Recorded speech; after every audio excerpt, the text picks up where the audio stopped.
અધ્યાય 18 શ્લોક 7 નિશ્ચિતપણે કર્તવ્યરૂપ કર્મોનો ત્યાગ કરવો યોગ્ય નથી.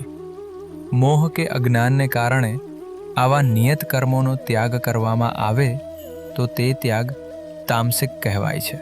ભગવાન કહે છે કે પોતાના નિયત અને કર્તવ્યરૂપ કર્મોનો ત્યાગ કરવો એ સૌથી નીચા પ્રકારનો અજ્ઞાનમાંથી જન્મેલો ત્યાગ છે. આવા ત્યાગને તામસિક ત્યાગ કહેવામાં આવે છે. દરેક મનુષ્યની પોતાની જાત પ્રત્યે, પોતાના પરિવાર પ્રત્યે અને જે સમાજમાં તે રહે છે તેના પ્રત્યે કેટલીક જવાબદારીઓ અને કર્તવ્યો હોય છે.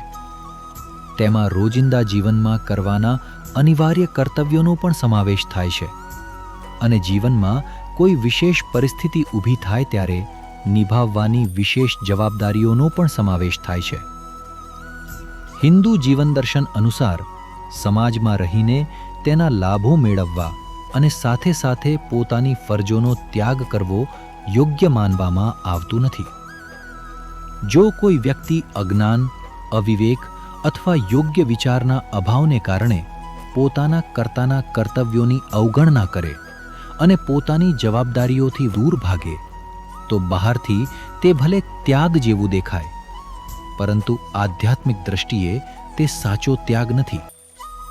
એવો ત્યાગ તમો ગુણમાંથી જન્મેલો હોવાથી તેને તામસિક ત્યાગ કહેવામાં આવે છે. તમો ગુણનું મુખ્ય લક્ષણ અજ્ઞાન, આળસ, પ્રમાદ અને અવિવેક છે.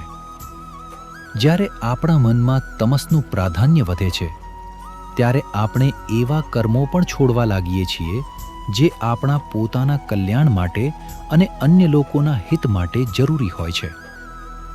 તેથી ગીતા સ્પષ્ટ કરે છે કે ત્યાગનો અર્થ જવાબદારીઓમાંથી ભાગી જવું નથી. સાચો ત્યાગ કર્મ છોડવામાં નથી, પરંતુ કર્મ કરતી વખતે તેમાં રહેલી આસક્તિ, અહંકાર અને કર્મફળની અપેક્ષા છોડવામાં છે. પોતાના નિયત કર્તવ્યને અજ્ઞાનથી છોડી દેવું એ તામસિક ત્યાગ છે.